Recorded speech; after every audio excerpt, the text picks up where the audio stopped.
Olá, amigos, tudo bom? Como que vocês estão? Espero que vocês estejam bem.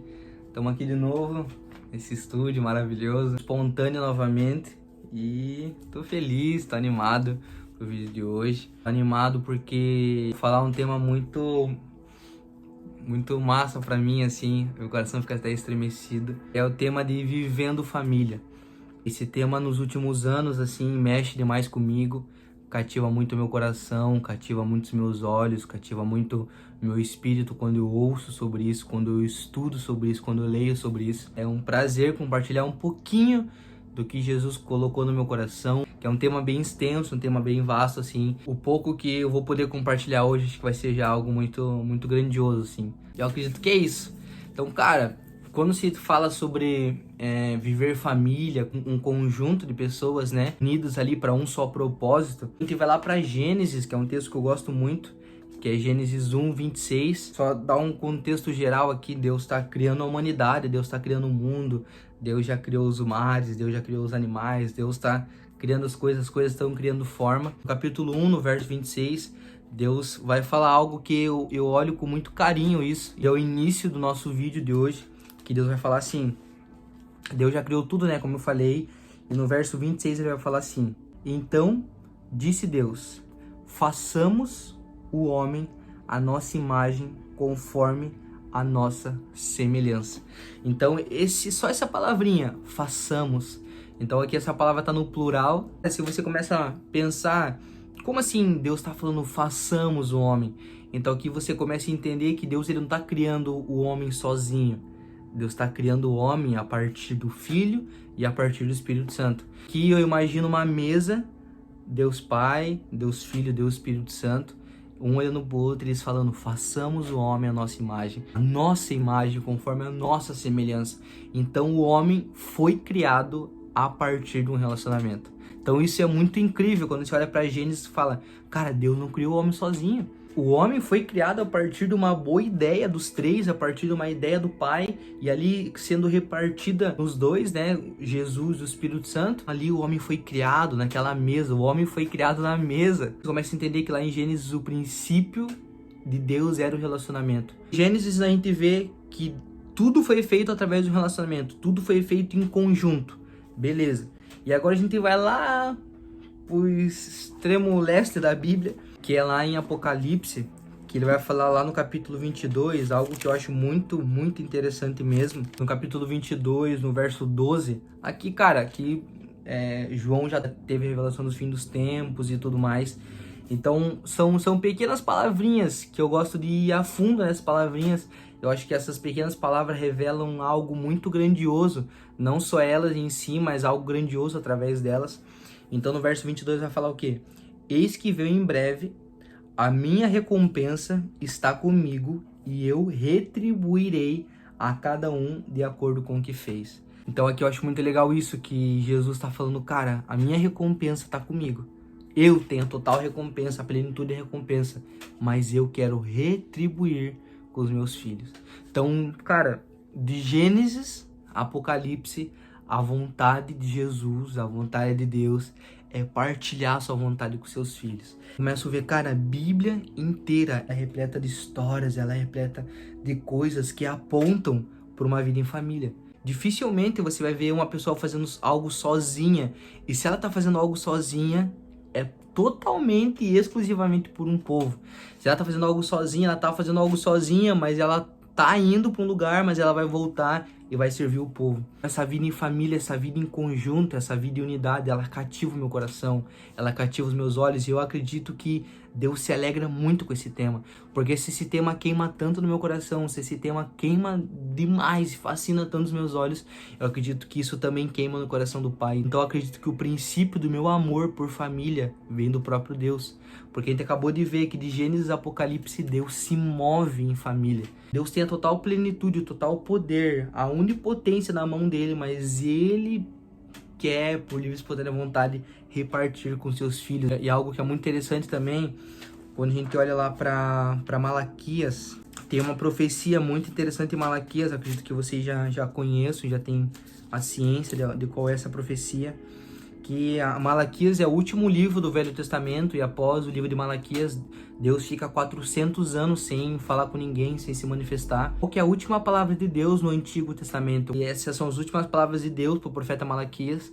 Ele fará com que os corações dos pais se voltem aos filhos, e o coração dos filhos se voltem aos pais. Então, a última profecia do Antigo Testamento é o coração dos pais aos filhos e dos filhos aos pais. Deus, ele tem esse anseio de uma vida em família. Deus, ele tem esse anseio de uma vida em unidade, de uma vida em conjunto.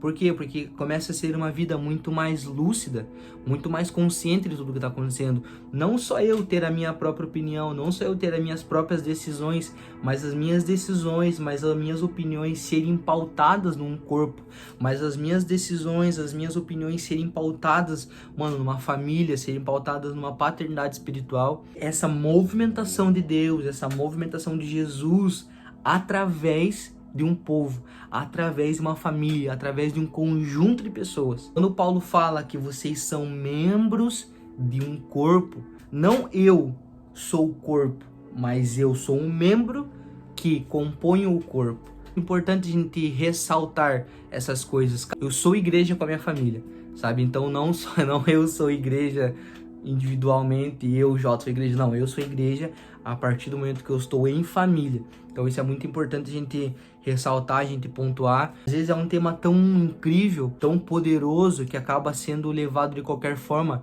por essas simples interpretações, por esse simples entendimento, sabe?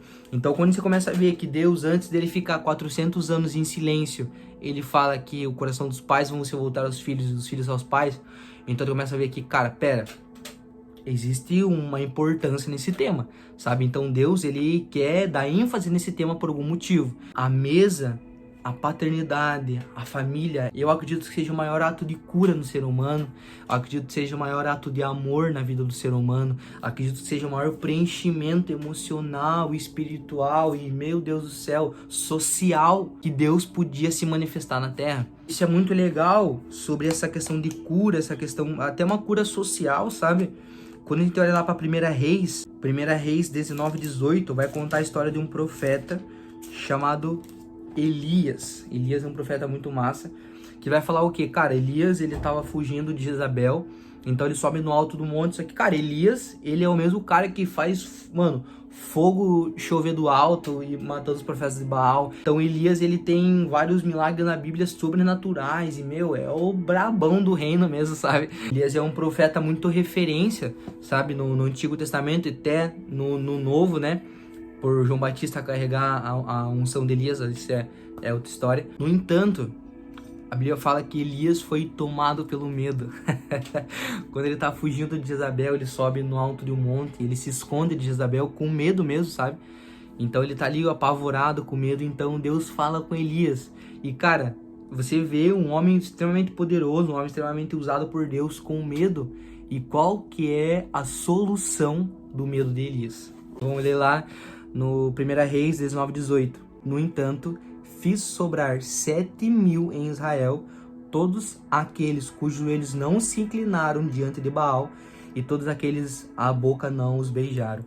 Então, qual que é a solução que Deus dá para Elias? Cara, desça um monte, que lá existem 7.000 que permaneceram. Solução que Deus dá para Elias, um dos caras mais usados por Deus no Antigo Testamento é, cara, vá lá e fica com aqueles 7.000. Eu tô desde o começo do vídeo com meu coração, sabe, estremecido por isso, por de saber que esse tema, isso aqui, ó, cara, se tornou vida em mim. Eu falo não só de um lugar que tá lendo algo pra vocês e tá expondo as escrituras, mas eu tô falando de um lugar que isso se tornou vida dentro do meu coração. Eu olho pro tema família e falo, cara, esse tema é um dos temas mais importantes da minha vida. Eu tô aqui realmente com meu coração bem estremecido, sabe? Eu sempre falo pra Dê, que é minha pastora, que eu falo, Dê, eu sou um cara muito chorão, assim, mas sempre quando eu quero falar um tema muito importante pra mim, eu sempre tenho que me conter pra não misturar tudo, que eu, às vezes não consigo falar o que eu quero, às vezes, eu começo a chorar um monte, às vezes não, a mensagem acaba não saindo, e esse é um dos temas que eu tô respirando e tudo mais pra não chorar um monte, porque, cara, só quem tá de perto sabe o quanto isso mexe comigo, o quanto eu realmente sou fascinado por isso, poder fundamentar isso e poder mostrar a importância disso. Cara, esse tema não é importante pro Jota, sabe? Esse tema não é o Jota que gosta desse tema, não é eu que gosto. Cara, o Senhor gosta desse tema. O Senhor se move em família. É o melhor lugar onde se pode ser curado, onde se pode ser tratado, amado, consolado, exortado. E meu Deus, cara. Então hoje eu posso falar que minha família é minha casa. Poder expor um pouco disso, que Deus se move em família. Não é só o Jota que gosta disso, é Deus se move em família. Deus ama estar em família.